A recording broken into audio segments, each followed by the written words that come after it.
Chapter 26. The Science of Kriya Yoga. The science of Kriya Yoga, mentioned so often in these pages, became widely known in modern India through the instrumentality of Lahiri Mahasaya, my guru's guru. The Sanskrit root of Kriya is Kri, to do, to act and react. The same root is found in the word karma, the natural principle of cause and effect. Kriya Yoga is thus union, yoga, with the infinite through a certain action or rite. A yogi who faithfully follows its technique is gradually freed from karma or the universal chain of causation. Because of certain ancient yogic injunctions, I cannot give a full explanation of Kriya Yoga in the pages of a book intended for the general public. The actual technique must be learned from a Kriyaban or Kriya Yogi. Here a broad reference must suffice. Kriya Yoga is a simple, psychophysiological method by which the human blood is decarbonized and recharged with oxygen. The atoms of this extra oxygen are transmuted into life current to rejuvenate the brain and spinal centers. By stopping the accumulation of venous blood, the yogi is able to lessen or prevent the decay of tissues. The advanced yogi transmutes his cells into pure energy. Elijah, Jesus, Kabir and other prophets were past masters in the use of Kriya or a similar technique, by which they caused their bodies to dematerialize at will. Kriya is an ancient science. Lahiri Mahasaya received it from his guru, Babaji, who rediscovered and clarified the technique after it had been lost in the Dark Ages. The Kriya Yoga which I am giving to the world through you in this 19th century, Babaji told Lahiri Mahasaya, is a revival of the same science which Krishna gave, millenniums ago, to Arjuna, and which was later known to Patanjali, and to Christ, St. John, St. Paul, and other disciples. Kriya Yoga is referred to by Krishna, India's greatest prophet, in a stanza of the Bhagavad Gita, offering inhaling breath into the outgoing breath, and offering the outgoing breath into the inhaling breath. The yogi neutralizes both these breaths. He thus releases the life force from the heart and brings it under his control. The interpretation is, the yogi arrests decay in the body by an addition of life force, and arrests the mutations of growth in the body by apan, eliminating current. Thus neutralizing decay and growth, by quieting the heart, the yogi learns life control. Krishna also relates that it was he, in a former incarnation, who communicated the indestructible yoga to an ancient illuminato, Vivasvat, who gave it to Manu, the great legislator. He, in turn, instructed Ikshwaku, the father of India's solar warrior dynasty. Passing thus from one to another, the royal yoga was guarded by the rishis until the coming of the materialistic ages. Then, due to priestly secrecy and man's indifference, the sacred knowledge gradually became inaccessible. Kriya Yoga is mentioned twice by the ancient sage Patanjali, foremost exponent of yoga, who wrote, Kriya Yoga consists of body discipline, mental control, and meditating on Aum. Patanjali speaks of God as the actual cosmic sound of Aum heard in meditation. Aum is the creative word, the sound of the vibratory motor. Even the yoga beginner soon inwardly hears the wondrous sound of Aum. Receiving this blissful spiritual encouragement, the devotee becomes assured that he is in actual touch with divine realms. Patanjali refers a second time to the life control or Kriya technique thus, liberation can be accomplished by that pranayama which is attained by disjoining the course of inspiration and expiration. St. Paul knew Kriya Yoga, or a technique very similar to it, by which he could switch life currents to and from the senses. He was therefore able to say, Verily, I protest by our rejoicing which I have in Christ, I die daily. By daily withdrawing his bodily life force, he united it by yoga union with the rejoicing, eternal bliss, of the Christ consciousness. In that felicitous state, he was consciously aware of being dead to the delusive sensory world of Maya. In the initial states of God contact, Sabikalpa Samadhi, the devotee's consciousness merges with the cosmic spirit, his life force is withdrawn from the body, which appears dead, or motionless and rigid. The yogi is fully aware of his bodily condition of suspended animation. As he progresses to higher spiritual states, nirvikalpa samadhi, however, he communes with God without bodily fixation, and in his ordinary waking consciousness, even in the midst of exacting worldly duties. Kriya Yoga is an instrument through which human evolution can be quickened, Sri Yuxtwar explained to his students. The ancient yogis discovered that the secret of cosmic consciousness is intimately linked with breath mastery. This is India's unique and deathless contribution to the world's treasury of knowledge. The life force, which is ordinarily absorbed in maintaining the heart pump, must be freed for higher activities by a method of calming and stilling the ceaseless demands of the breath. The Kriya Yogi mentally directs his life energy to revolve, upward and downward, around the 6 spinal centers, medullary, cervical, dorsal, lumbar, sacral, and coccygeal plexuses, which correspond to the 12 astral signs of the zodiac, the symbolic cosmic man. 1/2 minute of revolution of energy around the sensitive spinal cord of man affects subtle progress in his evolution. That half minute of Kriya equals 1 year of natural spiritual unfoldment. The astral system of a human being, with 6, 12 by polarity, inner constellations revolving around the sun of the omniscient spiritual eye, is interrelated with the physical sun and the 12 zodiacal signs. All men are thus affected by an inner and an outer universe. The ancient rishis discovered that man's earthly and heavenly environment, in 12-year cycles, push him forward on his natural path. The scriptures aver that man requires 1,000,000 years of normal, diseaseless evolution to perfect his human brain sufficiently to express cosmic consciousness. 1,000 Kriya practiced in 8 hours gives the yogi, in 1 day, the equivalent of 1,000 years of natural evolution, 365,000 years of evolution in 1 year. In 3 years, a Kriya yogi can thus accomplish by intelligent self-effort the same result which nature brings to pass in 1,000,000 years. The Kriya shortcut, of course, can be taken only by deeply developed yogis.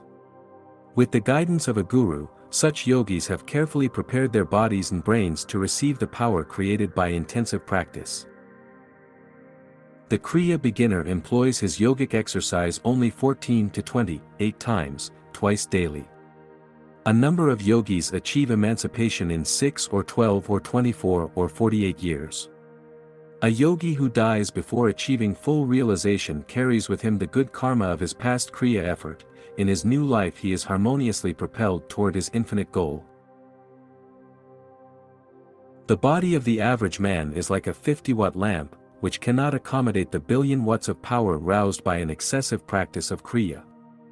Through gradual and regular increase of the simple and foolproof methods of Kriya, man's body becomes astrally transformed day by day, and is finally fitted to express the infinite potentials of cosmic energy, the first materially active expression of spirit. Kriya Yoga has nothing in common with the unscientific breathing exercises taught by a number of misguided zealots. Their attempts to forcibly hold breath in the lungs is not only unnatural but decidedly unpleasant. Kriya, on the other hand, is accompanied from the very beginning by an accession of peace, and by soothing sensations of regenerative effect in the spine. The ancient yogic technique converts the breath into mind. By spiritual advancement, one is able to cognize the breath as an act of mind, a dream breath. Many illustrations could be given of the mathematical relationship between man's respiratory rate and the variations in his states of consciousness. A person whose attention is wholly engrossed, as in following some closely knit intellectual argument, or in attempting some delicate or difficult physical feat, automatically breathes very slowly. Fixity of attention depends on slow breathing. Quick or uneven breaths are an inevitable accompaniment of harmful emotional states, fear, lust, anger. The restless monkey breathes at the rate of 32 times a minute, in contrast to man's average of 18 times. The elephant, tortoise, snake and other animals noted for their longevity have a respiratory rate which is less than man's. The tortoise, for instance, who may attain the age of 300 years, breathes only 4 times per minute. The rejuvenating effects of sleep are due to man's temporary unawareness of body and breathing. The sleeping man becomes a yogi, Each night he unconsciously performs the yogic rite of releasing himself from bodily identification, and of merging the life force with healing currents in the main brain region and the 6 subdynamos of his spinal centers. The sleeper thus dips unknowingly into the reservoir of cosmic energy which sustains all life. The voluntary yogi performs a simple, natural process consciously, not unconsciously like the slow-paced sleeper. The Kriya Yogi uses his technique to saturate and feed all his physical cells with undecaying light and keep them in a magnetized state. He scientifically makes breath unnecessary, without producing the states of subconscious sleep or unconsciousness. By Kriya, the outgoing life force is not wasted and abused in the senses, but constrained to reunite with subtler spinal energies. By such reinforcement of life, the yogi's body and brain cells are electrified with the spiritual elixir. Thus he removes himself from studied observance of natural laws, which can only take him by circuitous means as given by proper food, sunlight, and harmonious thoughts to a million-year goal. It needs 12 years of normal healthful living to effect even slight perceptible change in brain structure, and 1,000,000 solar returns are exacted to sufficiently refine the cerebral tenement for manifestation of cosmic consciousness. Untying the cord of breath which binds the soul to the body, Kriya serves to prolong life and enlarge the consciousness to infinity. The yoga method overcomes the tug-of-war between the mind and the matter-bound senses, and frees the devotee to re-inherit his eternal kingdom. He knows his real nature is bound neither by physical encasement nor by breath, symbol of the mortal enslavement to air, to nature's elemental compulsions. Introspection, or sitting in the silence, is an unscientific way of trying to force apart the mind and senses, tied together by the life force. The contemplative mind, attempting its return to divinity, is constantly dragged back toward the senses by the life currents. Kriya, controlling the mind directly through the life force, is the easiest, most effective, and most scientific avenue of approach to the infinite. In contrast to the slow, uncertain, bullock cart theological path to God, Kriya may justly be called the airplane route. The yogic science is based on an empirical consideration of all forms of concentration and meditation exercises. Yoga enables the devotee to switch off or on, at will, life current from the 5 sense telephones of sight, sound, smell, taste, and touch. Attaining this power of sense disconnection, the yogi finds it simple to unite his mind at will with divine realms or with the world of matter. No longer is he unwillingly brought back by the life force to the mundane sphere of rowdy sensations and restless thoughts. Master of his body and mind, the Kriya Yogi ultimately achieves victory over the last enemy, death. So shalt thou feed on death, that feeds on men, and death once dead, there's no more dying then. The life of an advanced Kriya Yogi is influenced, not by effects of past actions, but solely by directions from the soul.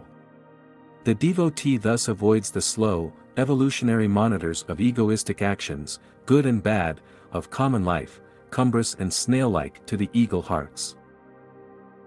The superior method of soul living frees the yogi who, shorn of his ego prison, tastes the deep air of omnipresence. The thraldom of natural living is, in contrast, set in a pace humiliating. Conforming his life to the evolutionary order, a man can command no concessionary haste from nature but, living without error against the laws of his physical and mental endowment, still requires about 1,000,000 years of incarnating masquerades to no final emancipation.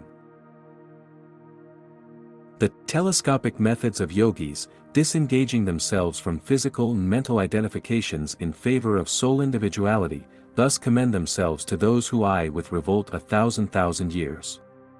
This numerical periphery is enlarged for the ordinary man, who lives in harmony not even with nature, let alone his soul, but pursues instead unnatural complexities, thus offending in his body and thoughts the sweet sanities of nature. For him, 2 times 1,000,000 years can scarce suffice for liberation. Gross man seldom or never realizes that his body is a kingdom, governed by Emperor Soul on the throne of the cranium, with subsidiary regents in the 6 spinal centers or spheres of consciousness. This theocracy extends over a throng of obedient subjects, 27,000 billion cells endowed with a sure if automatic intelligence by which they perform all duties of bodily growths, transformations, and dissolutions, and 50 million substratal thoughts, emotions, and variations of alternating phases in man's consciousness in an average life of 60 years. Any apparent insurrection of bodily or cerebral cells toward emperor soul, manifesting as disease or depression, is due to no disloyalty among the humble citizens, but to past or present misuse by man of his individuality or free will, given to him simultaneous with a soul, and revocable never.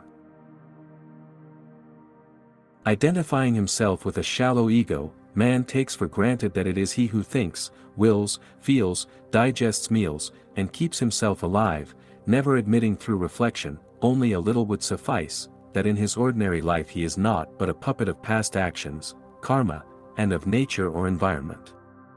Each man's intellectual reactions, feelings, moods, and habits are circumscribed by effects of past causes, whether of this or a prior life. Lofty above such influences, however, is his regal soul. Spurning the transitory truths and freedoms, the Kriya Yogi passes beyond all disillusionment into his unfettered being. All scriptures declare man to be not a corruptible body, but a living soul. By Kriya he is given a method to prove the scriptural truth. Outward ritual cannot destroy ignorance, because they are not mutually contradictory, wrote Shankara in his famous century of verses. Realized knowledge alone destroys ignorance. Knowledge cannot spring up by any other means than inquiry. Who am I? How was this universe born? Who is its maker? What is its material cause? This is the kind of inquiry referred to. The intellect has no answer for these questions, hence the rishis evolved yoga as the technique of spiritual inquiry. Kriya Yoga is the real fire rite often extolled in the Bhagavad Gita. The purifying fires of yoga bring eternal illumination, and thus differ much from outward and little effective religious fire ceremonies, where perception of truth is oft burnt, to solemn chanted accompaniment, along with the incense. The advanced yogi, withholding all his mind, will, and feeling from false identification with bodily desires, uniting his mind with superconscious forces in the spinal shrines, thus lives in this world as God hath planned, not impelled by impulses from the past nor by new witlessnesses of fresh human motivations. Such a yogi receives fulfillment of his supreme desire, safe in the final haven of inexhaustibly blissful spirit. The yogi offers his labyrinthine human longings to a monotheistic bonfire dedicated to the unparalleled God. This is indeed the true yogic fire ceremony, in which all past and present desires are fuel consumed by love divine. The ultimate flame receives the sacrifice of all human madness, and man is pure of dross. His bones stripped of all desirous flesh, his karmic skeleton bleached in the antiseptic suns of wisdom, he is clean at last, inoffensive before man and maker. Referring to yoga's sure and methodical efficacy, Lord Krishna praises the technological yogi in the following words: the yogi is greater than body-disciplining ascetics, greater even than the followers of the path of wisdom, jnana yoga, or of the path of action, karma yoga. Be thou, O disciple Arjuna, a yogi.